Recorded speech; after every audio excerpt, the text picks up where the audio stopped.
Ali was a curious 12-year-old boy with a deep love for cooking.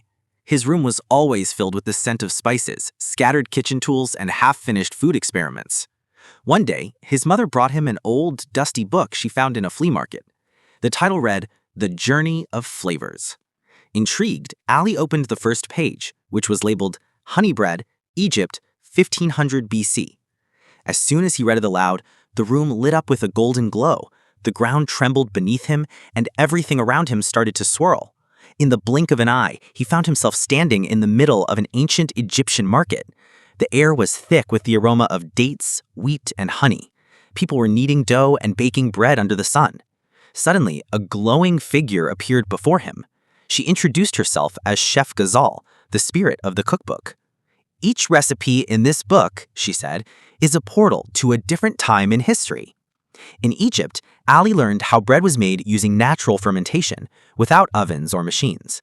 He mixed the ingredients by hand and let the dough rise under the warm sun.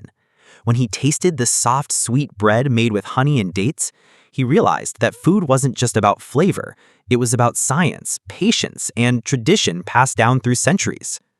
His next stop took him to ancient Rome, around 50 BC. There, in a Roman army camp, soldiers were stirring large pots of lentil stew over open fires. Chef Ghazal explained that this was the soldiers' main food, simple, nutritious, and long-lasting. Ali helped stir the pot, adding olive oil and herbs like rosemary and thyme. He was amazed by how such humble ingredients could create something so rich and energizing. He learned that simplicity in food could also mean survival, strength, and balance, a lesson as old as time. Then, Ali was swept away to Mughal India in the year 1650. He found himself in a royal kitchen filled with copper pots, fragrant spices, and elegant chefs preparing biryani. The air was thick with the scent of saffron, cardamom, and basmati rice.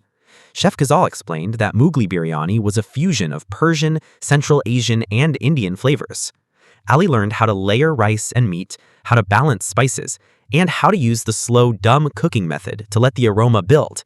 For the first time, he understood that cooking wasn't just about ingredients, it was about harmony, technique, and cultural exchange. But his journey wasn't over yet. He next found himself in the streets of France during the French Revolution in 1790. People stood in long lines waiting for bread, their faces tired and hungry. Inside a small bakery, Ali joined the bakers using just flour, water, salt, and yeast to make rustic French loaves. Chef Ghazal whispered, "In this time, bread wasn't just food. It was a symbol of justice and freedom." As the yeast rose and the dough doubled in size, Ali realized that even a simple loaf could spark a revolution. Food, he learned, has power, not just to feed the body, but to inspire the heart and unite people.